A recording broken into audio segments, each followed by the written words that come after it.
Earthquakes generate ionospheric disturbances that are referred as co-seismic ionospheric perturbations. जो earthquakes होते हैं ना वो ionospheric disturbances को create करते हैं जिसको बोला जाता है CIP, co-seismic ionospheric perturbations. Co-seismic vertical crustal movements excite acoustic waves in the atmosphere. जो co-seismic vertical crustal movements है वो क्या चीज़ को excite कर देता है? ये acoustic waves in the atmosphere. Atmosphere में acoustic waves को excite कर देता है. जो co-seismic vertical crustal movements हैं ये एटमॉस्फेयर के acoustic waves को excite कर देता है. The acoustic waves propagate to reach the ionosphere. और वो जो acoustic waves हैं वो propagate करते करते ionosphere तक पहुंच जाता है, causing disturbances in electrons along the line of sights connecting ground global navigation satellite system GNSS global navigation satellite system receivers and satellites. तो देखो ये जो acoustic waves है ना, जो अर्थक्वेक्स है ये अकॉस्टिक वेव्स को रिलीज़ करता है. इसका जो कोसिस्मिक वर्टिकल क्रिस्टल मूवमेंट्स है ये अकॉस्टिक वेव्स को रिलीज़ करता है जिसके कारण से ये प्रोपगेट होते होते कहाँ तक पहुँचते हैं? ये आयनोस्फीयर तक पहुँचते हैं. और क्योंकि आयनोस्फीयर में क्या इलेक्ट्रॉन्स है तो वहाँ पे डिस्टर्बेंसेस क्रिएट होता है इलेक्ट्रॉन्स का.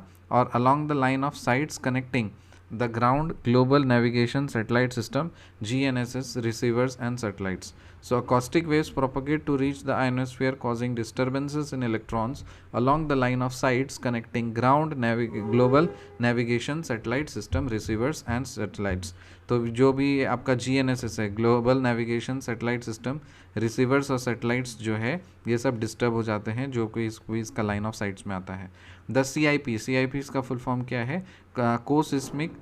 co-seismic ionospheric perturbations. So CIPs can help to observe earthquake sources from space and may pave the way for deciphering the earthquake precursors using space based observations. जो CIPs है वो help कर सकता है earthquake sources को observe करने के लिए स्पेस से and may pave the way for deciphering the earthquake precursors using space based observations. तो फिर उसको फिर decipher कर सकते हैं हम लोग earthquake को precursors को और space based observations की मदद से. मैकेनिज्म ऑफ अर्थक्वेक देखो अर्थक्वेक का मैकेनिज्म थोड़ा सा स्टडी कर लेते हैं. इस तरह से आप पहले फिगर आप समझ लीजिए दिमाग में आपका सेट हो जाएगा.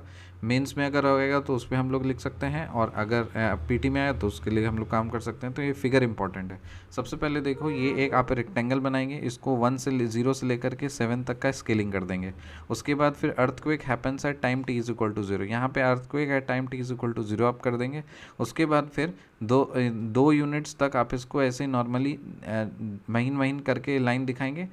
तो ये शो करेगा आपका बैकग्राउंड या फिर नॉइज़. उसके बाद फिर यहाँ पे सडनली आपका पी वेज आ जाएगा. पी वेज अराइव करेगा सबसे पहले और पी वेज अराइव करेगा तो थोड़ा सा झटका लगेगा. ठीक है. और उसके बाद फिर कुछ समय के बाद में थोड़ा स्लो हो जाएगा. उसके बाद फिर एस वेव्स अराइज करेगा फिर से झटका लगेगा.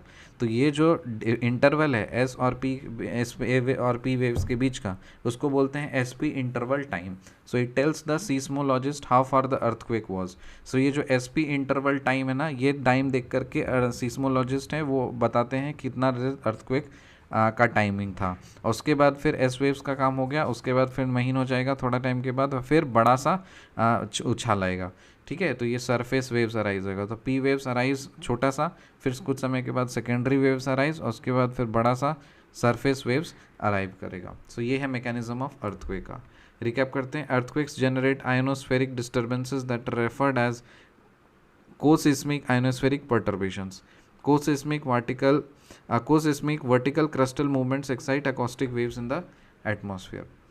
फिर है earthquakes generate ionospheric disturbances that are referred to as co-seismic ionospheric perturbations, that is CIP. Co-seismic vertical crustal movements excite acoustic waves in the atmosphere. The acoustic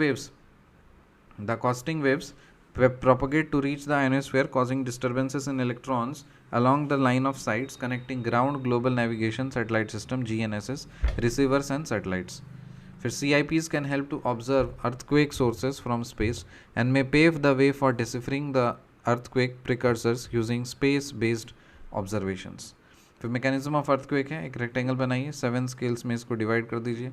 फिर t इक्वल टू 0 पे, at time t is equal to 0 पे earthquake happens at time t is equal to 0। यहाँ पर earthquake हुआ, कुछ time के बाद महीन होते होते बैकग्राउंड नॉइज बोलेंगे, फिर थोड़ा सा उछाल है जिसको बोलते हैं P waves which is arrives first, और उसके बाद फिर आया एस वेव्स कुछ समय के बाद, और उसके बाद फिर कुछ मंथ्स के बाद में, फिर मंथ्स नहीं मतलब कुछ टाइम के बाद में सरफेस वेव अराइज होता है।